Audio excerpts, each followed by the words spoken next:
Welcome to the NBA Coast to Coast podcast brought to you by thelines.com. Coming to you from the West Coast, Josh Lander, joined by Nate Weitzer. He's on the East Coast.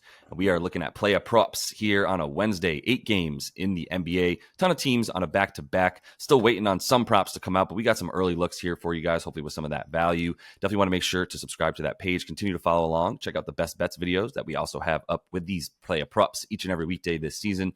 And head to thelines.com and use everything we have up on the site there, including that prop finder tool to make sure that you're getting the best odds available to you from all of these books that are giving us play-up props and the like this season.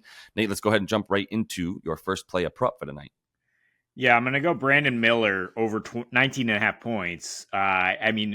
Really interesting spot here with the Hornets at the Hawks.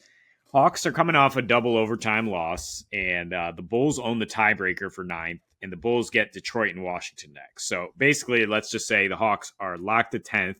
They also have 2 tough games after this against teams that need to keep playing. So I don't know what kind of letting go of the rope we're going to see from the Atlanta Hawks, who've been playing pretty good defense, but unable to get the job done last night.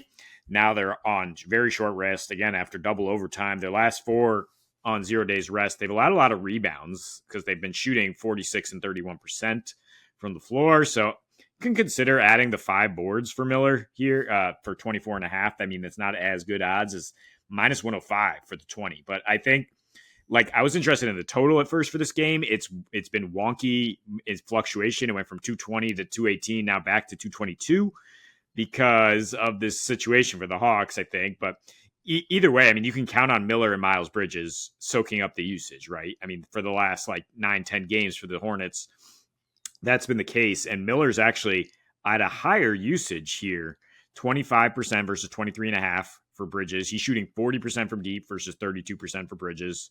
He has 20 plus in 7 of his last 9 games, averaging 21.5. The road splits are the biggest concern for a rookie, per usual. And I mean, he did only have 13 in a massive blowout at Atlanta a couple weeks ago, 41-point loss, which I just don't think is going to be anywhere near the situation tonight because of what I talked about with Atlanta. He also sandwiched that with 21 and 24 at Orlando and Cleveland. Very impressive on very poor splits, but 33% usage. And those were also 20-point losses. So it's not like if the Hornets fail to cover this plus 11, which, by the way, is a good lean, given what I, again, laid out with Atlanta, having no incentives, really, then I think Miller is just going to be out there he's out there for 34 minutes at a 40-point loss. He's going to be out there. He's going to be shooting, making sure he gets that first-team all-rookie. And the Hornets, continue to just play out the string with these young guys. Yeah, I mean, it definitely makes sense for B. Miller. I've gotten burned by him a couple of times because of honestly just poor shooting games. But as long as the volume is there, to your point, and we're not hearing a massive loss, it's tough for me to lay the money for Charlotte just because of the effort that we saw last night. Of course, they got Luka. I'm not really worried about Trae coming back and being the reason that they suck, but it does seem like if Trae Young does show his face tonight on the floor, and he's been in warmups actually last couple of nights, so if he does play, just more points in this game, I'm not really worried about Brandon Miller not. Maybe that's why the over just flipped 4 points because noise of Trae Young maybe playing. The noise is becoming where there's smoke there's fire, and I think he probably is likely to get on the floor tonight after he's been, like I said, showing up in these warmups and whatever. So that would be the reasoning for the total. I don't think it necessarily means that Charlotte can't come along for the ride a little bit more, and specifically Brandon Miller. So I'm going to kick it off here with Aaron Gordon for my first prop and taking over 5.5 boards for him. And look, the thing for Aaron Gordon is just going to be, for me, when I'm talking about boards and over 5.5, you can still get for minus 125, as I think it is going to maybe tip over before game time in terms of going up to 6.5, but 5.5 at minus 125 is still a good enough edge for me when he's playing bigs. That's really what I look for Aaron Gordon. He's very versatile on defense, and sometimes they'll stick him on a really big wing and he'll have to go out and guard a guy like KD. And then it's not necessarily a good time to take boards for Aaron Gordon because now he's always standing at least 15 to 25 feet away from the basket guarding Kevin Durant, right? Who's a jump shooter. So now he's going to be, we're talking about more Naz Reid, and Naz Reid can make shots, and he does play a lot of offense from sort of above the break and driving to the rim.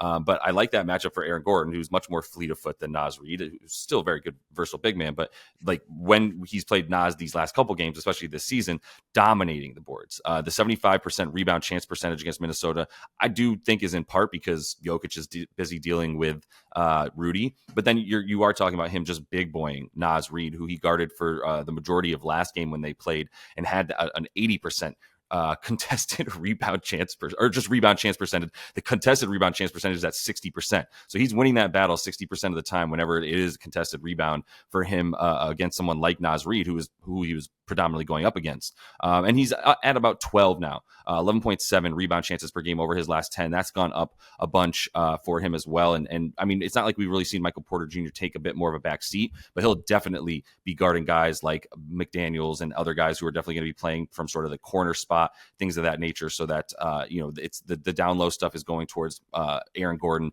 and Jokic, which is what we've seen against these teams. He's gone over in 2 of his last 3 and 5 of his last 6 against Minnesota, including the playoffs. And like I said, that's just something that I'm always going to target with Aaron Gordon, is when he is guarding a legit big. And you could say Naz Reid is a center if you wanted, right? So a versatile center. So that's going to force Aaron Gordon closer to the basket and more rebound chances available. Yeah, I mean, and you're getting a good number because he's had these weird home road splits, I guess, lately, where he's only averaging 5.5 at home and 8 rebounds per game on the road. I mean, Denver gets into these knockdown, drag out games on the road. That's probably what we're going to see here with 212 total. I mean, with the everything at stake here, so lower scoring game, more rebounding opportunities for sure. Yep. It will be the opposite probably in Brooklyn with the Toronto Raptors on a back-to-back. And let's play a little Dennis Schroeder revenge game here. 24.5 PRA is the core line here, but you can get plus 110 for his peripheral stats, 11 rebounds and assists, and he does have an 11 assist game recently for these Nets. I mean, Toronto plays fast. Again, yes, they're on a back-to-back. Post All-Star break, they gave up the most points, 3rd most assists, 2nd highest field goal percentage, 2nd highest field goal percentage at the rim, 2nd fastest pace, 2nd worst rebounding percentage. So that explains why everybody's piling up stats against them. Dennis Schroeder will be out to do that. This is one of his many teams that he can get revenge on. And he went for 19, 5, and 7 just a few weeks ago against them on a 24% usage rate. That's about where he's been, 22% usage for this shorthanded Nets team.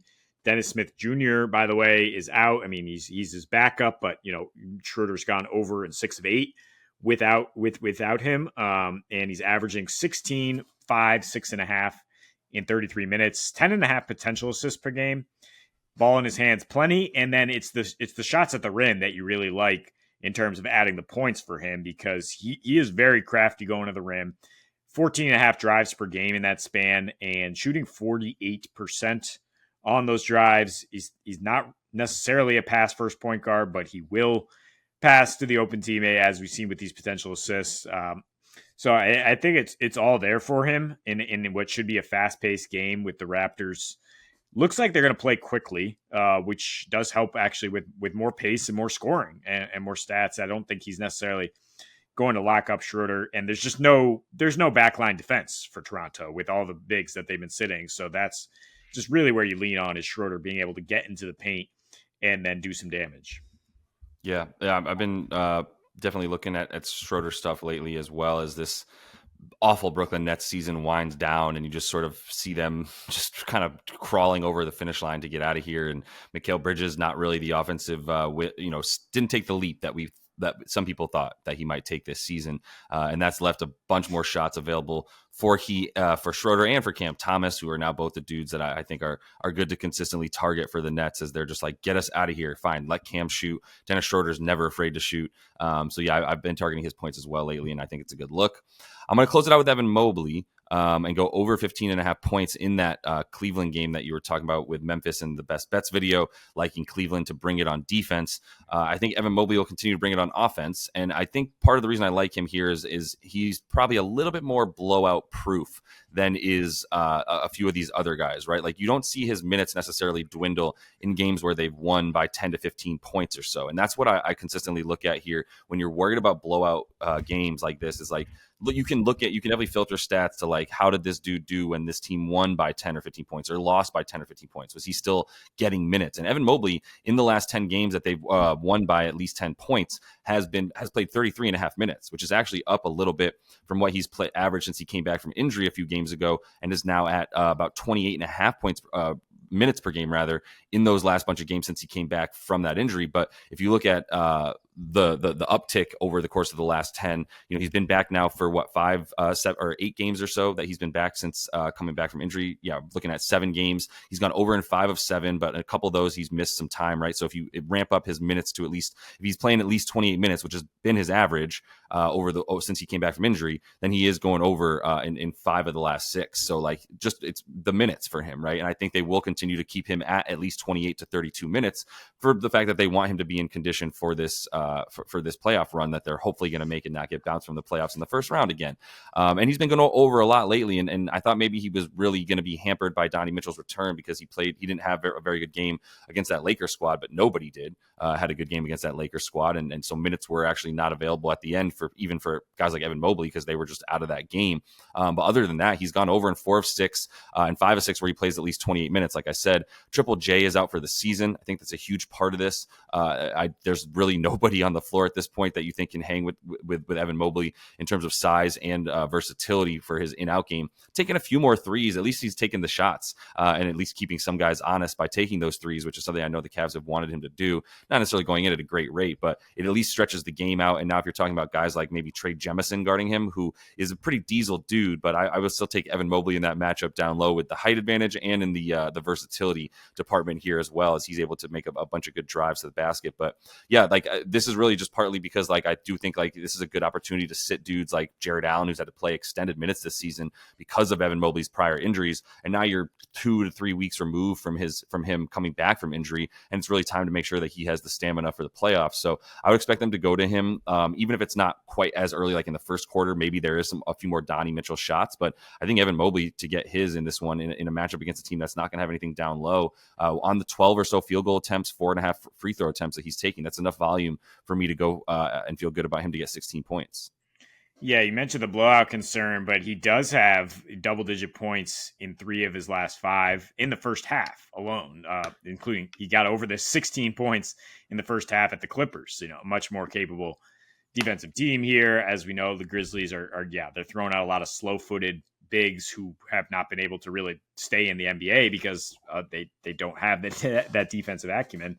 Or Brandon Clark coming back from like a 2-year absence, basically, or the matchups for Mobley. Donnie Mitchell, not right. That's why we've seen Mobley cruise over. The Cavs just need to get healthy so they can let Mobley and Garland soak up more usage in what should be an easy win. Yep. 100%. So that is all the time we have for you in Play Up Props now. Continue to follow along if you would. Subscribe to that page. Also have best bets up today as we do each and every weekday. So until we see you next, happy betting.